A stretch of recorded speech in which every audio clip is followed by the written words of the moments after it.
Hey folks, Dr. Mike here for the Making Progress channel. Today's video, number 112 in our Hopefully Forever series. Scott, do you remember that band 112 from the 90s? Peaches and Cream, maybe that what they had? Peaches and Cream. He wasn't talking about eating food. Do you know that? Oh. Anyway, lecture 112 is laughter boosts mental health a lot, and you should do it a ton. People say this kind of stuff, but let me explain in depth exactly what this means. So first of all, let me talk about the definition of mental health without pathologizing too much. Mental health can be defined as the capacity to think clearly, feel fully, and act effectively. It is not about extreme state of psychotic laughter at all times. It's about balance. Stress doesn't crush you, but joy isn't out of reach. A good mental day, so to speak, is the ability to connect with others, to pursue your goals, and to bounce back from challenges. Sounds like a good day to me. It's not the absence of struggle, but the resilience in the face of it, because struggle is almost inevitable in daily life. But if you're resilient, and you can, all right, I'll take a shot at the title, you bounce back from it, you succeed, good things happen. And then your mental health is very good indeed. Now, laughter isn't something we just randomly do. It actually has a very distinct evolved purpose. It has a couple of evolutionary purposes. One is that it acts like a social glue. It signals that you feel safe. Typically, people don't laugh much when they feel actually unsafe. And it signals trust. If you can laugh with people, usually you trust them more than you don't. That's a big deal. If you always feel unsafe, and you always feel like you can't trust those around you, your mental health will be categorically worse than otherwise. Next, laughter diffuses conflict. Not just real conflict, but even emotional conflict. It turns potential threats into play. If you can laugh together, you're probably not sworn mortal enemies. Again, having conflict in your own soul, whether or not the other person or people are actually conflicting with you, even one-sided beef hurts you and arguably nobody else, but it hurts your mental health considerably. Laughter strengthens alliances. If you laugh together with someone, your brain starts to feel that you belong together, which is a humongous, humongous deal. So not only does laughter connote psychological benefits, it connotes massive social benefits as well. And humans are first and foremost massively social animals. Scott, that one film you did that's on IMDb, Social Animals, Volume 3. Man, I didn't know I was so prolific in this space. I'm a producer. Social animals, like humans, if their social is good, that helps their psychological a ton. If their social is not good, it really hurts their psychology. When people say, I don't care what happens in my social life, I'm good by myself, that's sometimes true, but often the very opposite of true. And in a cool bonus sort of way, laughter, the ability to laugh at yourself and laugh at other things, is a slight hint of intelligence and fitness. It's a subtle mating display. You are a person that laughs a lot and can find a lot of stuff funny. You know what I'm saying? Bitches love it. And if you can make these hoes laugh, you're in, bro. Scott, did you know there's a hypothesis that one of the reasons that men seek to make women laugh, and one of the reasons why women laugh at all, is to display their dental health? Oh, I've heard that. Yeah, like you get hoes laughing and like, ah, ah, ah. Wow, look at those healthy teeth. So hot. I actually do have that thought about, you feel me, the ladies. Like, bitch, I'm saying, healthy ass teeth. Oh man. Where's King Jerry? Jared Feather, IFBB Pro. If you are, especially a Southeast Asian, and you're like, oh, my teeth are so, what's called prognathic, they protrude so much, and that's bad because of stupid white Western standards, don't you fret, young lady. You just send a DM to King Jerry, Jared Feather, IFBB Pro, and he will love you like you have never been loved in your life. It'll arguably change you. I'm telling you. All right. Number 3. There are acute outcomes of laughter that are massively beneficial, but there are also long-term ones. Let me get through the acute ones. Laughter releases endorphins, which are natural pain relievers and mood lifters. It's like they're opioid-style chemicals, opiates. So basically, you feel like you're on mini version of heroin, which I've never done heroin, but I have been hospitalized for various things, and they give you medicine there that makes you feel real nice. Laughter makes you feel real nice. It lowers cortisol and adrenaline, the fight or flight hormones, and it turns stress down hormonally, literally. You can laugh stress off. Amazing. It boosts circulation and oxygen uptake, which is like a mini workout for the heart and lungs. Not a huge hard workout, but hey, benefits still. And in a humongous effect, it shifts attention from ruminating on your problems to being present in the moment and laughing, which breaks negative thought loops and can make it harder to restart them later, which means you have fewer negative thoughts, which means you're having a better time, which means your psychological health is enhanced. But that's not it, because there are long-term benefits of frequent laughter that are also massive. People who laugh more frequently at higher volumes, that's right, I got to bring in the training analogies, 5 by 10 of laughter. Ready, Scott?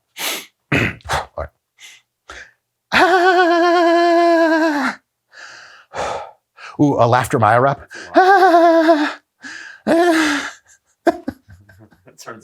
Shut up and laugh more. Someone's like, man, you're real sweaty. What, did you just go to the gym? You're like, nah, comedy club. Oh my God. Laughing to failure. All right. Laughing a ton gives you higher stress resilience so that your daily life is less overwhelming because you just have higher stress resilience from having built up all this time laughing. It gives you improved immune function, in part because you feel a part of the in-group. Turns out if you feel out-grouped, your immune system takes a shit. I know, your body kind of, say, isolation and people pushing you out of some community is actually one of the most terrible things, which is like a problem, especially you go like, you know, like you're in the internet forum and you're one of the cool kids in there, and then like someone clowns you and the rest of the people clown you and you stop logging on. That can actually have like really nasty psychosocial effects. It's a real thing. I mean, say, it's like 7th grade, not making the basketball team type of shit. So improved immune function from long-term laughter, low risk of illness, amazing. Better social bonds, which means friendships and relationships deepen. If you laugh a ton with your friends, you will have deeper relationships with them and stronger relationships, period. And relationships that are good, deep, and strong are a gift that keeps on giving on almost every metric we have to measure because humans are social animals. Laughter, frequent, high-volume laughter, protects against depression and anxiety by building positive emotional habits. Your brain is a machine that tends to lean into whatever you do the most. If you're scrolling through Twitter comments and getting pissed on behalf of other Twitter posters, your brain is just going to be a getting pissed machine. It's going to bias its effects to that. If you're laughing with friends all the time and seeing things in a positive light, you're just going to see more situations in a humorous, positive light, neutral situations you've never encountered before. And that means you've built a positive emotional habit and you just kind of take that everywhere, which is such a big deal. And there is a link to longevity. People who laugh more live longer, healthier lives, even when we co-factor away for things that would be both killing you and making you not laugh. Like someone's going through chemo and you're like, why aren't you laughing? They're like, I'm going through chemo, motherfucker. And you're like, right, okay, I wouldn't be laughing much either. Okay, so maybe that's how they got the correlation. No. Some of the best research shows that laughter is an independent, probably causative variable of longevity, which makes sense. It boosts your immune system and all this other shit. Reduces stress. Stress is the great killer. So 100% laughter is a huge, huge deal. Now you might at this point be saying, hold on a sec. What about too much laughter? Is there such a thing? Yes. If you are laughing to avoid working on your real, actual problems in your life that you could solve, then that's not good. Laughing instead of facing your issues. You know, oh man, Scott, one of my least preferred like types of jokes, even from back when I was a teenager, was like ball and chain wife jokes. You know, yeah, the missus got me the old bag. Like, why are you still around? You know, like you don't have to be here for this. This is getting sad.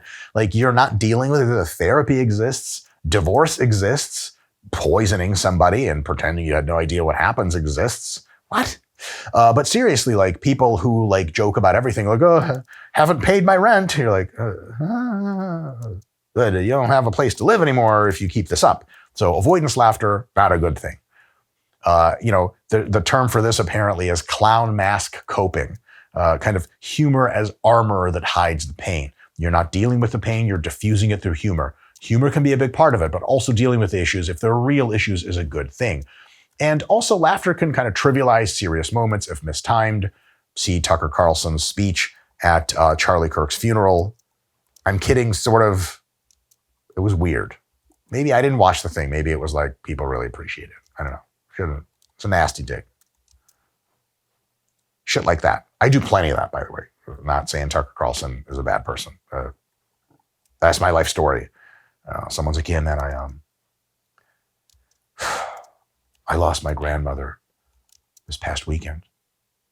And I'm like, oh, have you checked the lost and found? It's called the morgue.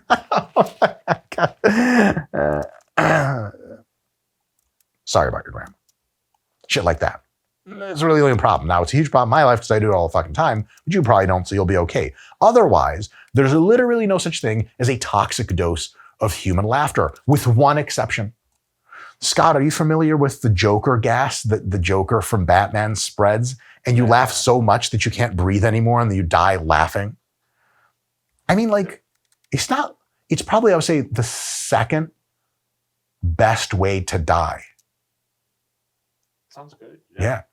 Or the worst way to die, which is the Scarecrow's gas, where you trip terrifying balls until you just like... That sucks. Break. The Joker and Scarecrow both show up at your house. I'm like, oh, give me the Joker gas. Give me the Joker gas. Scarecrow, get the fuck out of my face. Do you know what the best way to die is, Scott? I can't say it. Oh, yes. Can I say it? Sure. Gaining up to 500 pounds in body weight, going to Dubai, one-way ticket, and having intense cardiovascularly straining intercourse with a Russian sex worker. You're on top, croaking right on top of her at the very moment that you ejaculate, and then winking at her and then dying. And then she has to spend 30 minutes prying herself out of your now decomposing body.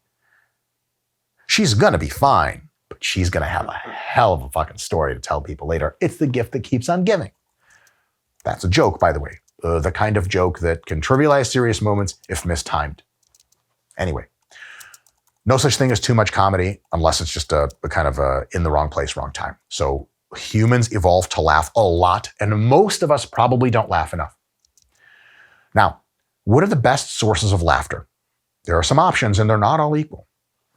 Probably the best source of laughter, on average, is what's called togetherness laughter. Absurdity, shared jokes, and playful banter in a group with your friends or new people that you really like.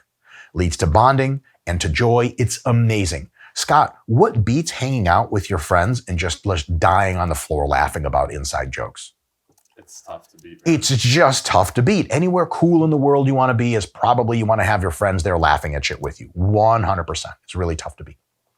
Self-directed humor is really awesome. Laughing at your own mistakes, it lightens perfectionism. And the thing is, you can't always be around your friends. If you can't laugh at yourself, you're going to have a bad time. I have like two sort of bipolar personalities in my head. One is a Russian guy who's full of like vengeance and meanness, and I fucking hate him, and he lives in my head. And the other is like self-deprecating, funny person who I love and need to be fueling way more and never do quite enough. Self-directed humor is amazing. It'll make everything in your life better. And you're always around with yourself. And you're pretty goddamn funny. And you probably think you're pretty funny too. And it's totally cool to make yourself laugh. It's amazing.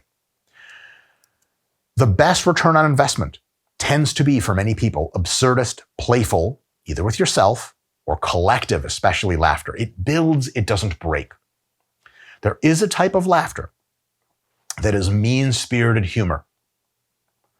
We do plenty of it on the RP Strength channel during our exercise science critiques thing. And we're trying to kind of get away from that kind of humor. We don't do it nearly as much anymore. Now we do more playful, self-deprecating shit. We used to do more like mean shit, like Mark Wahlberg's workout sucks and his trainer is a bad person, which puts others down. It gives you a short-term zing, but it is corrosive in the long term. And now I'm in a part of my career where I'm dealing with a ton of other fitness influencers making fun of me, and sometimes not even making fun, like trying to take legitimate shots at my various credentials, precisely because I was mean as fuck to everyone else when I was doing those jokes.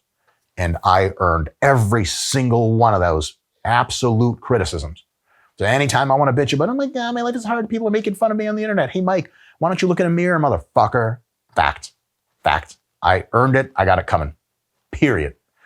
But forget about the repercussions of that. Most of the time when you make corrosive jokes at the expense of other people, they're just not around and you'll never pay for it. It corrodes you internally. Scott, you feel me? If you're like really making fun of someone with your friends that's not there, it can be hilarious, but after you do one of those sighs and you're like, Yeah. it's kind of icky, right? It's how that Bulgarian prostitute in Dubai feels after like clawing her way out of a 450-pound dead guy. No takers. Why does she have to be Bulgarian, Mike? I don't know. Have you ever been to Dubai? All right. Here's how to tie all this together and laugh at life and yourself more. Practice micro reframing. Oh, that was dumb and funny. When you make a mistake, it's an opportunity to laugh at yourself. Not, oh no, I'm a terrible person, I make mistakes. Collect daily comedy reels for your mind from your own screw-ups. And then tell your friends about them later. Be like, you guys, I did something so stupid today. Let me tell you. It's amazing. Here's a big one. Huge. This could open up a whole new series of lectures. Choose friends and partners who laugh easily. Contagion is real. If you're around people who don't laugh, can't laugh, don't have senses of humor, you might have a bad time. If you're around a lot of people that laugh a ton and want you to laugh too, and you just can't help it, you're going to have a real great time. That doesn't mean every single one of your friends needs to be Mr. Laughingstock. That means at least a couple people in your core friends group should be big old jokesters. And then everyone else just gets on with it. A lot of times, people don't have to be big jokers, but when they're in the group and everyone else is laughing, they're laughing too and they're contributing. But if it was just them, that's not really a situation.